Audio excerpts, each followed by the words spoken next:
धर्म स्नेही बंधुओं,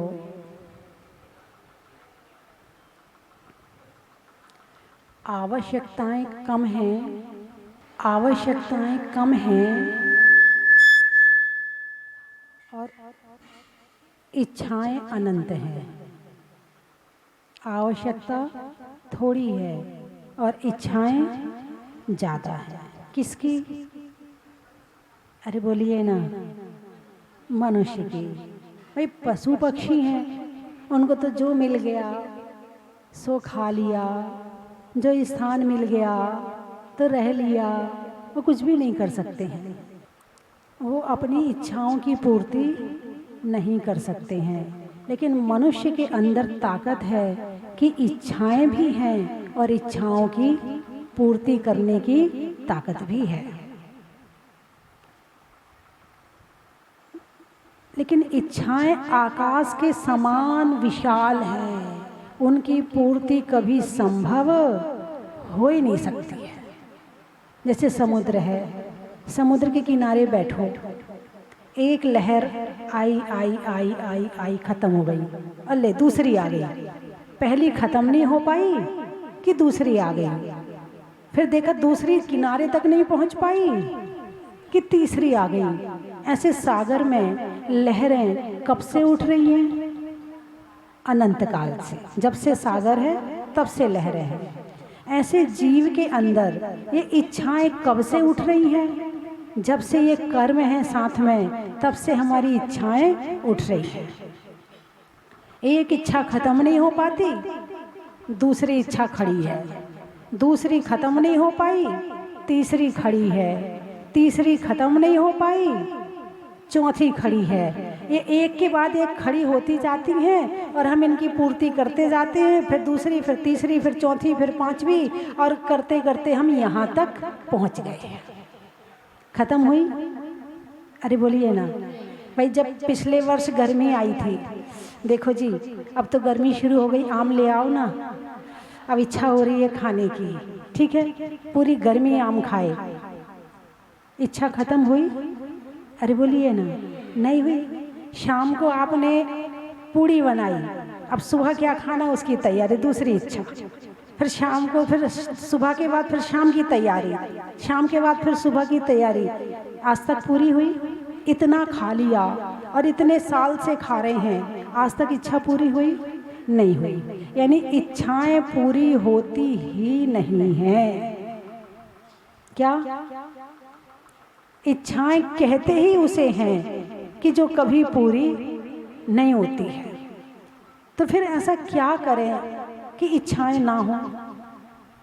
और आजकल के बच्चे, तुम्हारे अंदर तो फिर भी संतोष है। बचपन में तुमने जो इच्छाएं करी भी, तो तुम्हारे माता पिता ने जरूरी नहीं कि पूरी करी हो, और जो तुमने कह दिया बस वो ही नहीं करना है। मम्मी पापा का पहली शर्त होती थी, यदि आज तुमने ये चीज मांगी है तो आज नहीं मिलेगी। क्या? 2-4 दिन बाद भले फिर दिलवा दें, लेकिन आज तो नहीं मिलेगी, क्योंकि आज तुमने डिमांड करी है। और आजकल मुंह से बोला नहीं कि इच्छा पूरी, मुंह से निकला नहीं, पहली बात तो इतना दे देते हैं कि इच्छा ना हो, इतना पहले से इतना भर देते हैं। दूसरी बात, इच्छा होते ही चीज तैयार है। अब वो इच्छा करता है तो थोड़ा तुम एक बार मना करते हो, नहीं बेटा आज नहीं मिलेगा, वो रोना चिल्लाना शुरू कर देता है, तो आसपास से आवाज़ें आती, कभी दादा की, कभी दादी की, कभी मम्मी की, कभी पापा की आवाज़ें आती हैं, अरे ये नहीं मानेगा, दे दो इसको। अब उसने ये सुन लिया कि आपने कहा है ये नहीं मानेगा, दे दो इसको। अब उसने एक बार सुना, 2 बार सुना, 3 बार सुना। अब उसने कहा अब मैं रोने से मेरी इच्छा तो पूरी हो जाएगी, तो वो तुमसे कैसे इच्छा पूरी करवानी है वो जानता है। अब आप तो माता पिता हैं, आपने उसकी इच्छा पूरी कर दी, लेकिन सारी जिंदगी आप माता पिता तो उसके साथ तो नहीं रहोगे। कभी ऐसा दिन भी आएगा जब वो बिना माता पिता के कहीं और रहेगा, तो आज तो आपने पूरी कर दी, लेकिन जब कल जो वो आपके बिना रहेगा और वहाँ जब इच्छा पूरी नहीं होगी तो टेंशन हो जाएगी, डिप्रेशन में आ जाएगा, परेशान हो जाएगा और कई बार होगा कि आत्महत्या भी कर लेगा। बात समझ में आई कि नहीं आई? इसलिए बच्चे इच्छा करें तो उनसे कहना बेटा आज तो नहीं मिलेगा।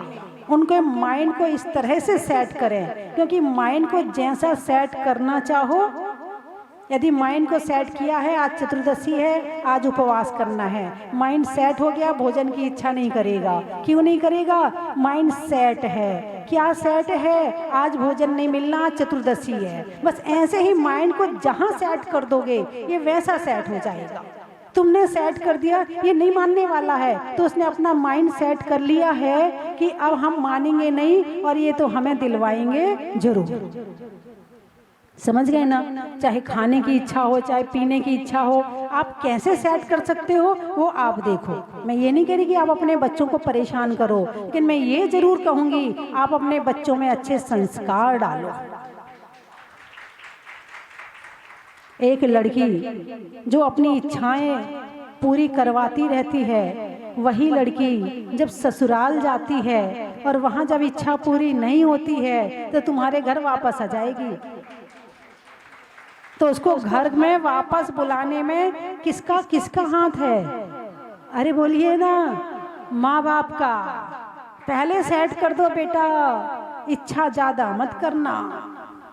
और आजकल की लड़कियां हैं होशियार है, तुमने खूब पढ़ा दिया है, खूब लिखा दिया है, अब तुम्हारी जरूरत नहीं है। क्या? अब तुम्हारी जरूरत नहीं है, खुद ही जॉब करती हैं, खुद ही पैसा कमाती हैं और अपनी इच्छाओं की पूर्ति कर लेती हैं। एन कैन प्रकारेण उन्हें कुछ भी करना पड़े, मगर उन्हें सूट चाहिए तो चाहिए, उन्हें चप्पल चाहिए तो चाहिए, जो सामान चाहिए तो चाहिए। अब तुम नहीं दोगे, अब उनके पास पैसा है, अब वो खुद कर लेंगी, अब तुम्हारे भरोसे नहीं है वो। और तुम भी खुश हो, हाँ मेरी बेटी ना वो अपने आप ही सब अपना कर लेती है, वो हमारे भरोसे थोड़ी है, वो अपना काम खुद ही कर लेती है, अपना अब हम पे कोई बोझ नहीं डालती है, वो तो अपना खुद ही खर्चा उठा लेती है। बोले हाँ या ना? अभी कुछ समय पहले, 1-2 साल पहले कब खबर आई थी मुझे याद नहीं है, कि कोई एक मुख्यमंत्री है, शायद कर्नाटक की है, कहाँ की है, ललिता नाम था उसका, तमिलनाडु की। उसके पास इतनी चप्पल और इतनी सैंडल थी कि यदि वो रोज दिन में 3 बार भी बदल बदल के पहने तो भी उस साल पूरा निकल जाए, इतना कलेक्शन था। नहीं, पहनने के लिए पाँव की सुरक्षा ही तो करनी है। सिंपल चप्पल से भी हो सकती है, सामान्य से भी हो सकती है, लेकिन कितनी चप्पल है उसके पास कि एक दिन में 3 बार भी बदले तो भी खत्म ना हो, इतनी चप्पल है उसके पास। इच्छा क्या है? ये आवश्यकता और इच्छा में यही अंतर है। अब भाई वो मुख्यमंत्री है तो पैसा बहुत है उसके पास, वो तो पूरी कर सकती है, मगर सब तो नहीं कर सकती है। तो क्या होगा? जिसने इच्छा पूरी कर ली उसके पास अहंकार, देखो मेरे पास इतनी चप्पल है, और जिसकी इच्छा पूरी नहीं हुई उसके पास हीन भावना। कौन सी भावना? मेरी सहेली के पास ये है, मेरी उसके पास ये है, मेरे उसके पास ये, मेरे पास तो हीन भावना। दोनों सामान्य नहीं है, एक में अहंकार आ गया और एक में हीन भावना आ गई। ना तो हीन भावना आए और ना अहंकार आए, मध्यस्थ। मिल गई है तो कोई बात नहीं, और नहीं मिली है तो भी कोई बात नहीं। इसका नाम है धर्म, इसका नाम है समता। बात समझ में आई कि नहीं आई? नहीं मिलने वाले ऐसे नहीं कि बेचारे बहुत अच्छे हैं, बेचारे हो गए, हाँ बेचारे तो हैं ही। मिल गया वो भी बेचारा है, और जिसको नहीं मिला वो भी बेचारा है। दोनों ही बेचारे हैं भगवान महावीर की दृष्टि में, क्योंकि नहीं, एक ने अहंकार करके कषाय कर ली और एक ने हीन भावना करके कषाय कर ली। हीन भावना में शोक हो गया। शोक कषाय है कि नहीं है? हास्य, रति, अरति, शोक कषाय है ना? दोनों कर्म बंद कर रहे हैं। तो कर्म बंद से कैसे बचें? तो उसके लिए हमें अपनी इच्छाओं को कंट्रोल करना जरूरी है। बहुत जरूरी है। लेकिन आजकल तो अपनी तो इच्छा पूर्ति करते ही करते हैं, अपने बच्चों के अंदर भी ऐसी आदत डाल लेते हैं कि वो भी अपनी इच्छा पूर्ति करके ही रहते हैं। खुद के साथ अपने बच्चों का भी हो गया, और ना हो तो फिर लड़ाई झगड़े। लड़ाई झगड़े किस लिए होते हैं? आवश्यकता की पूर्ति के लिए। भाई आवश्यकता की पूर्ति तो सबकी आराम से हो रही है, आवश्यकता की पूर्ति में कहीं कोई दिक्कत नहीं है। यदि दिक्कत है तो इच्छाओं की पूर्ति में है ना। लड़ाई होती है तो किसके कारण? इच्छाओं की पूर्ति के लिए, है ना।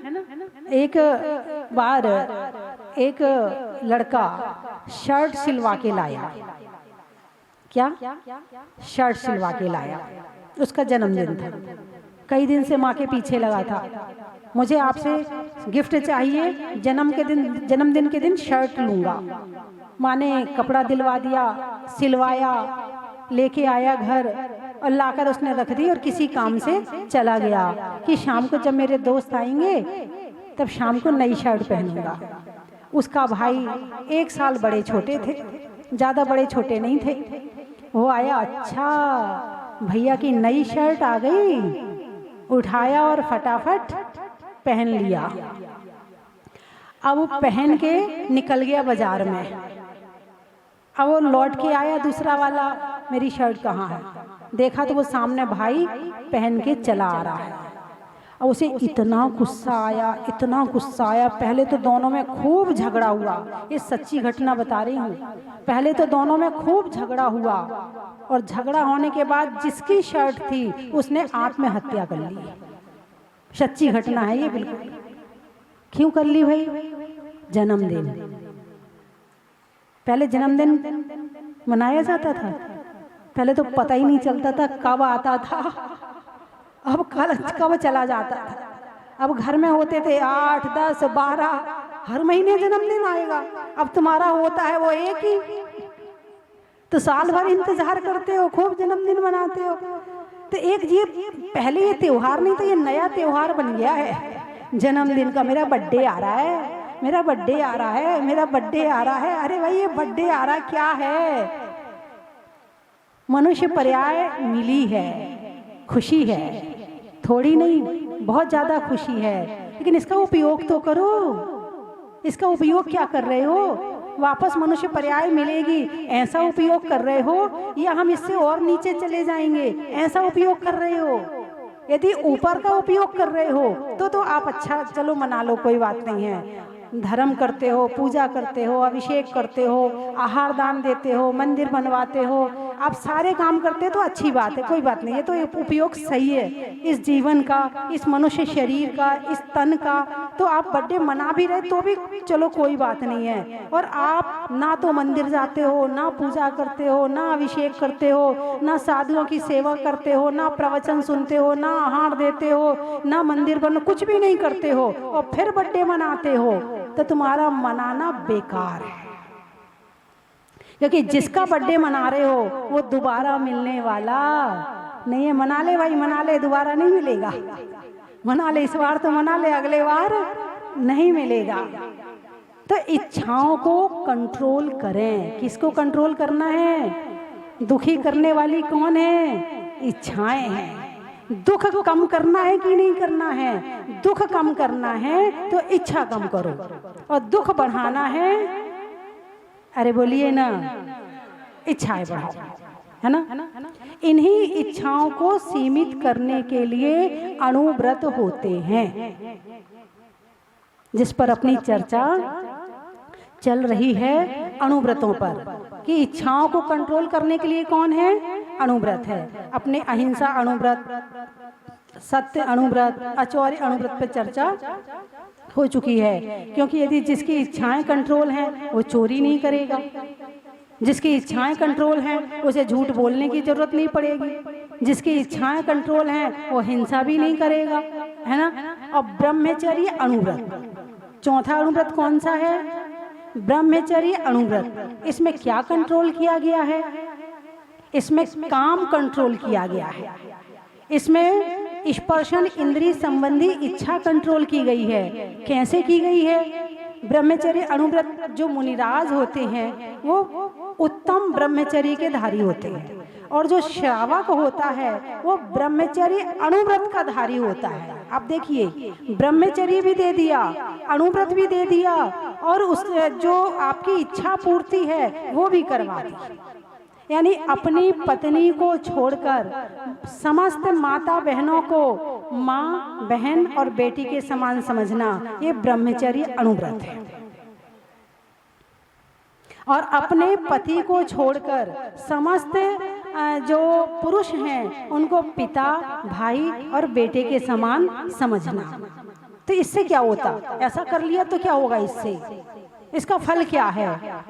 ये कहने को बहुत छोटा है, लेकिन इसका फल बहुत बड़ा है। आप लोग वो भजन पढ़ते ना, मोक्ष के प्रेमी हमने कर्मों से लड़ते देखे, मोक्ष के कर्मों से लड़ते देखे, मखमल पर सोने वाले भूमि पर चलते देखे। उसमें एक आता है, सेठे सुदर्शन प्यारा रानी ने फंदा डाला, सेठे रानी ने फंदा डाला, शीले को नाही छोड़ा, शूली पर चढ़ते देखे, शीले को शूली पर चढ़ते देखे, मोक्ष के प्रेमी हमने कर्मों से। ये कौन थे? सुदर्शन सेठ। सुदर्शन सेठ थे। ये वो ग्वाला है जिसने नमोकार मंत्र पढ़ के और नदी में कूद गया था, और नदी में जो ठूंठ था वो पेट में लग गया था। तो जिसकी गाय चराने, जिस सेठ की गाय चराने जाता था, वो उनको देखता था, ये सेठ जी कितने अच्छे हैं, पूजा करते हैं, ये सेठ जी कितने अच्छे हैं, सामायिक करते, मुझे तो कुछ नहीं आता है, मुझे तो कुछ नहीं आता है। ये सेठ जी कितने अच्छे हैं, वो जंगल में रहने वाले मुनिराज के से उपदेश सुनते हैं, मैं तो कुछ भी नहीं करता हूँ। अंदर ही अंदर श्रद्धा। एक दिन नियम ले लिया मुनिराज से, कोई मंत्र दे दो, बोले नमो अरिहंताणम बोलना। ठीक है। अब जब लौटा तो बाढ़ इतनी आ गई नदी में कि वो पानी वो वापस घर नहीं जा पा रहा था। बोले कोई बात नहीं, तैर के चला जाऊंगा। जैसे ही वो नदी में कूदा, वैसे ही उसके पेट में वो ठूंठ घुस गया। नमो अरिहंताणम, नमो अरिहंताणम, नमो अरिहंताणम। और इस नमो अरिहंताणम के प्रभाव से जिस घर की गाय चराता था, उस घर में बेटा बन के पैदा हो गया। अब हाँ, इसका प्रभाव इतना कि बेटा अकेला नहीं बना, कामदेव बना। कामदेव जानते हो? 24 कामदेव होते हैं, है ना? कामदेव का मतलब है उस युग में, उस समय में जो सबसे ज्यादा सुंदर होते हैं, जिन्हें देखकर लोग पलक झपकना भूल जाएं, ऐसे मनुष्य को कामदेव कहते हैं। और केवल एक काल में 24 होते हैं। जैसे कि आपके जो बाहुबली भगवान हैं वो भी कामदेव थे, है ना? और वसुदेव हैं वो भी कामदेव थे। ऐसे बहुत सारे 24 हुए हैं, उनमें सेठ सुदर्शन भी कामदेव थे। तो जो एक दिन वो जा रहे थे तो रानी जो थी, उन्होंने सेठ सुदर्शन को देखा तो वो मोहित हो गई। अब मोहित हो गई तो उसने आजकल के हिसाब से प्रपोजल भेजा, दासी को भेजा और अपनी इच्छा व्यक्त करवाई। तो सेठ सुदर्शन एक पत्नी व्रतधारी था। क्या था? एक पत्नी व्रतधारी था। उसका नियम था कि एक पत्नी के अलावा समस्त नारी मेरे लिए बहन, बेटी और माँ के समान है। अब वो रानी है और रानी को मना तो कर नहीं सकता, क्योंकि रानी को मना करना मतलब अपनी जान गंवाना। तो उसने कह दिया कि मैं नपुंसक हूँ, क्या कह दिया? झूठ बोल दिया। यानी अपने धर्म के पालन के लिए झूठ बोल दिया उसने। झूठ का उद्देश्य क्या था? अपने धर्म का पालन। बोले मैं नपुंसक हूं। कोई बात नहीं। एक दिन रानी झरोके पर बैठी थी और एक रथ में जो सेठ सुदर्शन अपने बच्चे के साथ में जा रहे थे, रानी ने देखा, बोले इसके साथ तो कोई बच्चा बैठा। तो उसके साथ जो भी था उससे पूछा, ये इसके साथ ये बच्चा किसका है? बोले ये बच्चा इसी का है। उसको सब जानते थे, शहर में गांव में फेमस था। तो बोले ये बच्चा इसी का है, इसने तो कहा था मैं नपुंसक हूँ। बोले नहीं नहीं, इसकी तो पत्नी है, इसके तो बच्चे हैं, ये कहाँ से नपुंसक होगा? इतना सुंदर पुरुष जो देखने से भव्य लगता है, वो नपुंसक कैसे हो सकता है? अब रानी को गुस्सा आया। फिर भी चलो कोई बात नहीं। सेठ सुदर्शन का नियम था कि हर अष्टमी चतुर्दशी को वो जंगल जाके वहां पर वस्त्र आदि उतार के मुनि जैसा बन के सामायिक करते थे। उनका नियम था। अब वो सामायिक में लीन है, पता करवाया ये कहाँ जाता है। भाई जिसके दिमाग में बुरे विचार होते हैं फिर वो वैसा काम करता है, वैसा दिमाग चलाता है। दिमाग तेज तो सबको मिला है, लेकिन ये अपने तेज दिमाग का उपयोग कौन कहाँ करता है ये देखने वाली बात है ना। तेज दिमाग मिला है उनको भी जो खूब स्वाध्याय करते, तेज दिमाग उनको भी मिला है जो दिन भर मोबाइल चलाते हैं, तेज दिमाग उनको भी मिला है जो दिन भर की इधर उधर की बुराई चुगली करते हैं, तेज दिमाग उनको भी मिला है जो राजनीति करते हैं, और तेज दिमाग उनको मिला जो अच्छा भोजन बनाते हैं, और तेज दिमाग उनको मिला जिनके मन में बुरे भाव होते हैं तो वैसा काम करते हैं। तेज दिमाग मिलना यानी चाकू मिलना अलग बात है, और चाकू का क्या उपयोग कर रहे हो ये अलग बात है। बात समझ में आई कि नहीं आई? ऐसे ही तेज दिमाग मिलना, कहीं हम अपने को तो नहीं काट रहे हैं, अपने पैर पर कुल्हाड़ी तो नहीं मान रहे हैं। दिमाग तेज मिल गया तो कहीं अपने ही बुरा तो नहीं कर रहे हैं। तो अब रानी का दिमाग, रानी थी भाई, कोई बुद्धू थोड़ी होगी, होशियारी होगी, तेज दिमाग वाली होगी। अब उसने सारा पता करवाया, ये कब कहाँ जाता है, ये क्या करता है, सारा गुप्त काम करके अपने गुप्तचरों से सारा पता लगाया। पता चला कि वो जो है ना वो रात्रि में चतुर्दशी को जंगल में रहता है। बोले बस काम बन गया मेरा। अब उसने अपनी एक दासी को तैयार किया, तो दासी को कहा तू रात के समय एक पुतला लेके आ। तो सैनिकों ने रोका उसे, तो पुतला जब रोका तो नहीं मानी तो झीना झपटी हुई, उसने पुतला गिरा दिया, वो टूट गया। बोले ये रानी के लिए ले जा रही थी मैं और तुमने तोड़ दिया। तो फिर दूसरा पुतला लेके आई, तो एक जगह के सैनिकों ने जाने दिया, दूसरे जगह के सैनिकों ने रोक लिया, दूसरा पुतला टूटा। फिर तीसरे जगह के सैनिकों ने रोका तो तीसरा पुतला टूटा। तो 5 जगह ऐसे वहां पर सैनिक बैठे हुए थे। अब वो 5 पुतले तोड़ी तो 5 जगह के सैनिकों ने को पता चल गया कि अब ये रानी के लिए ले जा रही है। तो वो 6वीं बार में सेठ सुदर्शन को सिर पे बैठा के और रानी के पास पहुंचा दिया। अब वहां पर कपड़ा ढांक के ले जा रही थी, इसलिए पता नहीं चला कि अब पुतला है या सेठ सुदर्शन है। अब वहां पहुंचने के बाद उन्होंने तो अपना ध्यान नहीं खोला, ना आंख खोली, ना बोले, कुछ भी नहीं। जैसे वो सामायिक में जंगल में लीन थे वैसे ही वो उस कमरे में भी बैठे रहे। और रानी रात भर प्रयास करती रही, मनाती रही, बोलती रही, मीठे वचन बोलती रही। अब देखा कि सुबह होने वाली है, अब सुबह होगी, राजा आने वाला है, और अब राजा आ गया तो मेरा बुरा हाल हो जाएगा।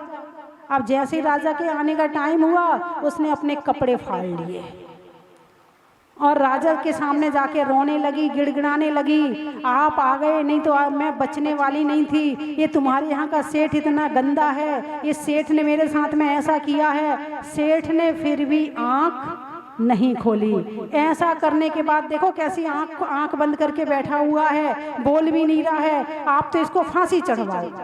रानी ने सोचा राजा है, मेरे कहने से फांसी चढ़वा देगा, बात दब जाएगी और पता चलेगा नहीं। लेकिन एक पत्नी धारी व्रती का इतना प्रभाव कि देवताओं के सिंहासन हिल गए। एक पत्नी धारी का इतना प्रभाव कि देवताओं के सिंहासन हिल गए, और जब सिंहासन हिल गए तो आ गए उसकी रक्षा के लिए। जैसे ही उसको शूली चढ़ाने वाले थे, वो शूली जो है सिंहासन बन गई। सेठे सुदर्शन प्यारा, रानी ने फंदा डारा, शीले को नाही छोड़ा, शूली पर चढ़ते देखे, मोक्ष के प्रेमी हमने, कर्मों से लड़ते देखे। अब वो शूली क्या बन गई? सिंहासन बन गई। राजा के पास समाचार गए, वहाँ तो चमत्कार हो गया। वो सेठ तो आँख ही नहीं खोल रहा है, और वहाँ तो देवता आ गए, और जो शूली हमने लगाई थी उस वहाँ तो सिंहासन बन गया है। अब आए राजा, उन्हें समझ में आ गया गलत कौन है। आके हाथ जोड़े सेठ सुदर्शन के, क्षमा करो, मैंने आपके साथ में गलती करी। आपके साथ, आप तो कितने धर्मात्मा हैं, मैं इस बात को जानता था, लेकिन मुझे नहीं पता था कि आप इतने धर्मात्मा हैं कि रानी गलत है मगर आप गलत नहीं हो सकते। यानी एक पत्नी व्रत में एक व्यक्ति देवताओं के सिंहासन हिला सकता है। अब आप स्वयं समझ जाइए कि घर में रहकर यदि इस व्रत का पालन किया जाता है तो इसका प्रभाव क्या होता है। सीता सती का याद है आपको? हैं? जिस समय राम ने सीता से अग्नि परीक्षा देने के लिए कहा था, तो सीता ने क्या किया था? तैयार हूं। क्या कहा था? तैयार हूं। यदि मैंने अपने मन में पर पुरुष का विचार किया हो, पर पुरुष के विषय में सोचा हो, पर पुरुष का स्मरण किया हो बुरे भावों से, तो हे अग्निदेव तू मुझे भस्म कर देना। और ये कहकर नमोकार मंत्र पढ़ के पैर रखा अग्नि में, पैर का क्या, अग्नि का क्या हुआ? जल बन गया, सरोवर बन गया। एक पतिव्रत का ये प्रभाव है। एक पतिव्रत में सती कही जाती है। क्या एक पतिव्रत में क्या कहलाती है? सती कहलाती है। और एक नहीं, कई उदाहरण हैं कि एक शादी हुई तो शादी होने के बाद में दूसरे समाज में शादी हो गई, उसने अपना धर्म नहीं छोड़ा, सास नहीं मानी, बोले तू तो ऐसे ही काम कर, तू तो ऐसे ही काम कर जो हमारे यहाँ होता है। नहीं मानी तो सास को गुस्सा आ गया। सास को गुस्सा आ गया तो फिर उसने उस पर लांछन लगा दिया, सारे मोहल्ले में उसकी बदनामी कर दी। राजा के पास समाचार पहुँचे तो कहा कि यदि तुम सती हो तो जो गेट इतने सालों से बंद है, यदि तुम वास्तव में सती हो तो तुम्हारे छूने से वो गेट खुल जाएगा। एक गेट बहुत समय से बंद था, खुल नहीं रहा था, देवताओं ने बंद कर रखा था। और जैसे ही जाकर उसने उस गेट को छुआ तो वो गेट खुल गया और उसका सतीत्व प्रकट हो गया। यानी ये किसकी कथा है? ये ब्रह्मचर्य अनुव्रत की कथा है कि अपनी पत्नी को छोड़कर अथवा पति को छोड़कर और किसी के प्रति भाव खराब नहीं करना, इसको कहते हैं ब्रह्मचर्य अनुव्रत। और आजकल तो क्या है, वो लड़की देखने जाता है तो लड़की से पूछता तेरा फेवरेट हीरो कौन है? अरे भाई उसका पहले से फेवरेट हीरो हो जाएगा तो तुम कौन बनोगे?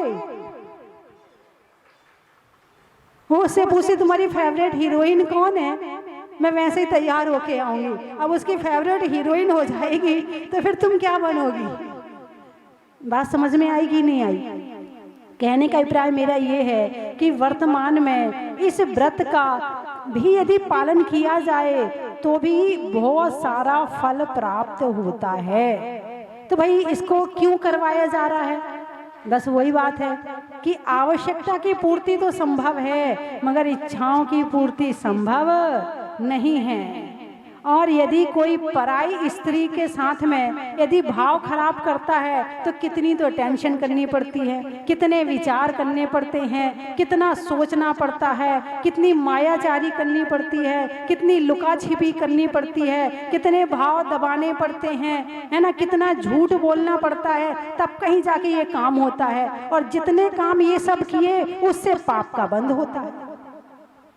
अरे बोलिए ना, क्या होगा भाई? एक पत्नी व्रत है, दिमाग निश्चिंत है, दिमाग में कोई टेंशन नहीं है कि किसी को मोबाइल करना, कि किसी से अलग से जाके बात करना है, कि किसी को छुपाना है, कि मोबाइल को लॉक लगा के रख। जब तुम्हारा व्रत है तो मोबाइल में लॉक लगाने की जरूरत है ही नहीं है।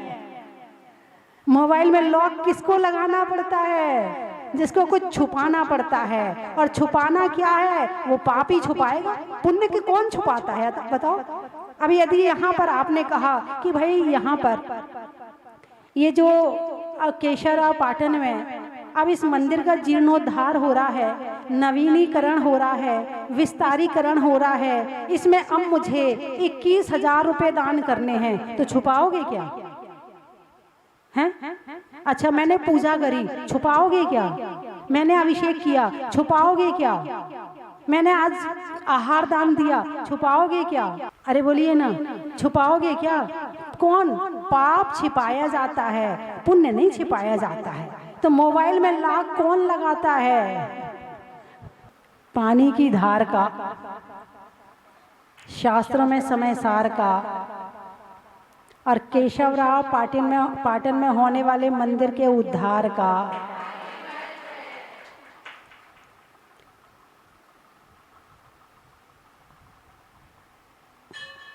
साड़ियों में साटन का, खिड़की में काटन का, और आने में केशवराव पाटन का,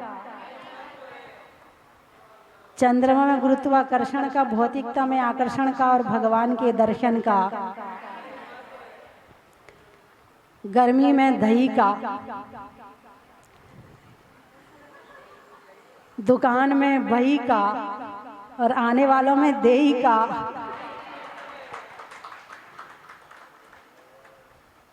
सावन की घटा का, रसोई में पटा का, और आने वालों में कोटा का। और कहाँ से आए? और सब हो गए? बलोत्रा, बलोत्रा, अच्छा। सतियों में अनंग सरा का, रहने के लिए धरा का, और आने वालों में बलोत्रा का।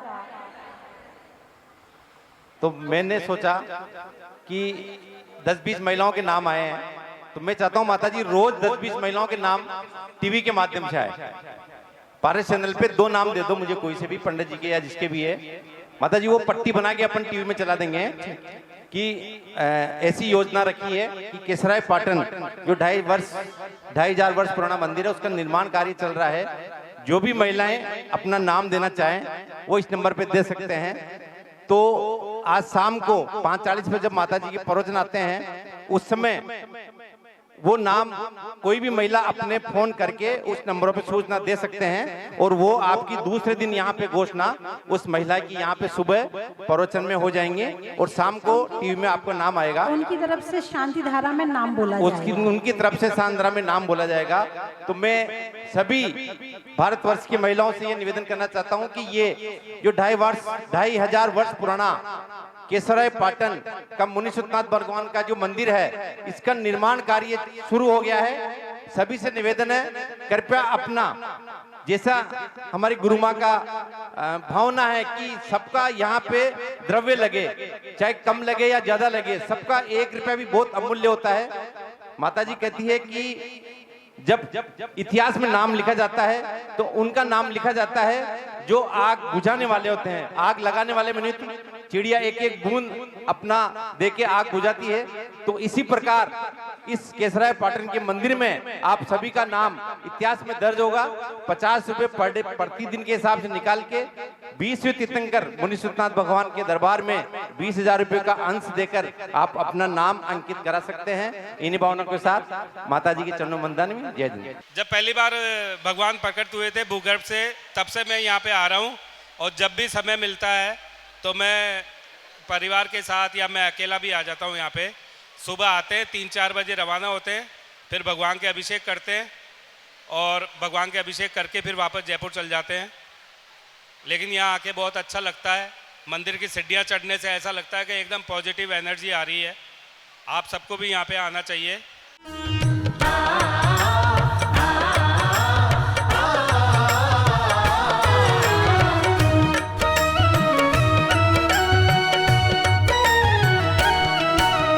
108 गुणों का स्वामी, इस महामंत्र का कोई न सानी।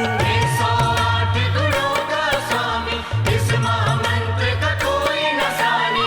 नागों के दुख दूर भगाए,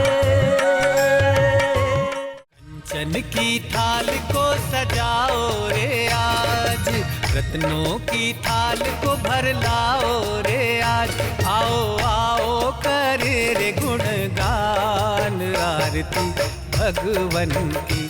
आओ आओ करे गुणगान आरती भगवन की। आओ आओ करे रे गुणगान आरती भगवन की।